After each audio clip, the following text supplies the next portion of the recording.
Hi, Chris with Earthsea Worst here, and today we're going to talk about jet pumps. We're going to talk about what jet pumps are, how they work, as well as what it means to have a shallow or deep well jet pump. Jet pumps are popular in areas with warmer climates and areas with a high water table. If you aren't familiar with jet pumps, they are pumps that are mounted above ground and lift water out of the ground or a body of water through a suction pipe. They are typically used in residential and light commercial irrigation, home water supply, and pressure boosting applications. When selecting a jet pump, the depth to water will determine which of the two types to choose from.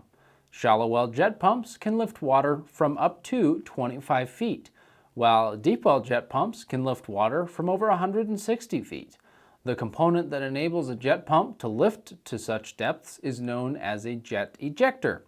A pump without a jet typically can only lift up to about 20 feet or so. In some cases at sea level you may get a little bit more than that out of like a centrifugal pump or some type such as that, but jet pumps are where it's at in terms of deep well harvesting of water. A jet ejector or ejector kit consists of a carefully matched nozzle and venturi.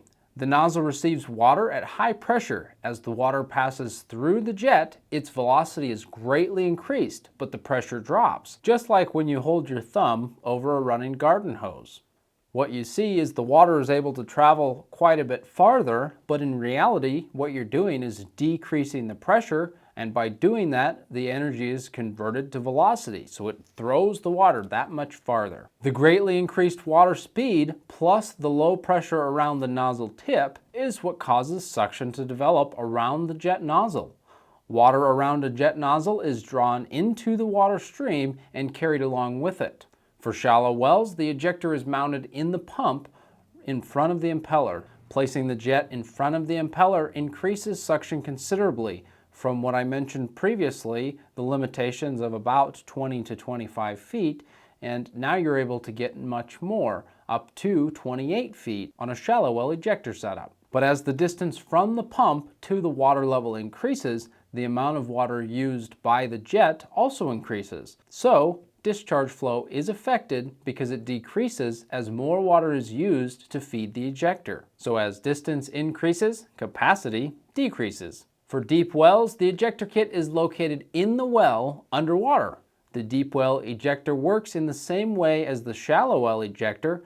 Pressurized water is sent through the ejector from the pump. The ejector then reroutes and returns water plus an additional supply from the well to a level where the jet pump can lift it the rest of the way, which in a deep well environment uses a two-pipe system. You have the line that's traveling up, and then you have a return line, which is most often a smaller diameter, which is why you'll see on convertible jet pumps a two-inlet configuration. I have a couple of ejector parts on my right here. I have a deep well ejector, which this is just a foot valve that hooks onto the bottom of this.